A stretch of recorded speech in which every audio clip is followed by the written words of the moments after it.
Now, as I just mentioned, those ISIS brides and their children, they are back in Australia and living we don't know where at the moment, although likely somewhere in Western Sydney. The opposition says this is an unnecessary risk, and one mayor in Sydney's West, I'll speak to him a little later, is very concerned. But much of the media coverage over the weekend was pretty positive, with some people rejoicing in these returns. 4 Australian wives of Islamic State fighters, along with their children, have returned home to Sydney. The top-secret operation to bring them back remains highly controversial, and some of the women could still face criminal charges.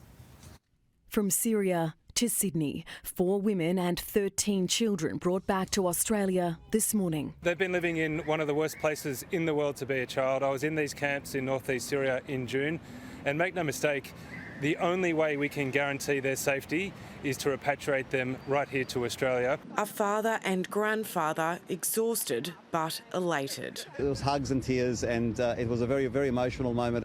This was the last time Kamal Debussy saw his daughter Mariam and her 3 children in a makeshift detention camp in Syria in 2019.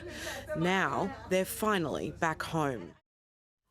Let me bring in the National Senate leader now, Bridget McKenzie. Thanks for joining me, Bridget. The coalition brought some of these children home from Syrian refugee camps, the children of terrorists. Why is it wrong now to bring back mothers and children? I think what we've been asking for a long time now is, what is the plan? If you're going to bring these mothers and their children, in excess of, I think, 42 children, what control orders are going to be in place, what wraparound services are going to be intensively delivered to those kids, and not just for the couple of weeks, but for years. We know that radicalisation will have occurred, and we want to make sure that they have the best options for a positive future, but also we keep Australians safe. And in Senate estimates last week, we heard just to monitor one terrorist here at home took 300 AFP police officers and cost $3.8 million per year.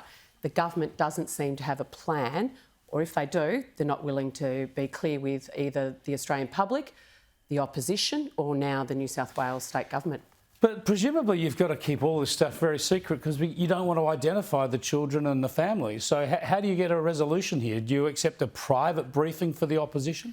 We accept a private briefing, but you also should see in the budget papers a commitment to monies to actually support this many people going through community programs and indeed, in the more serious cases, on the advice of our intelligence agencies, actually having the AFP arsenal there, ready, willing and able to monitor these people. I'm not aware that the government's even made us clear that they're going to be under strict control orders, as they should be. Now, just staying on national security, reports that we'll have B-52 bombers, nuclear weaponised B-52 bombers based in Australia. Do you think that would be a good development for our defence? Yeah, we absolutely, as an opposition, welcome the continual rotation of different types of assets, platforms and personnel through, obviously, Darwin and working with our Defence Force. This is a key component of the deal negotiated and announced with Peter Dutton as Defence Minister last year, and this is an extension of that. We want to see, a secure region. It's very uncertain times for us, and the deeper integrated we can be with our partners such as the US, such as the UK, India and Japan, the better. Now, as a Victorian, you'll have a big interest in the election there later this month. Dan Andrews has been pretty handy in putting his hand out for federal government money. He's got a lot of federal government money there tipping into his infrastructure plans. Yet this is a bloke today who found $15 million of extra borrowed money to sponsor a netball team. What do you think? Yeah, well, I heard your opening comments. I just can't believe this is a state that has more debt than Queensland, New South Wales and Tasmania combined, has a hospital system in crisis. If you ring 000 in my home state, you can't be guaranteed an ambo will arrive, and yet he can find $15 million for our national team. Now, I'm also a netballer and I love my sport and I love the power of sport, and particularly women's sport.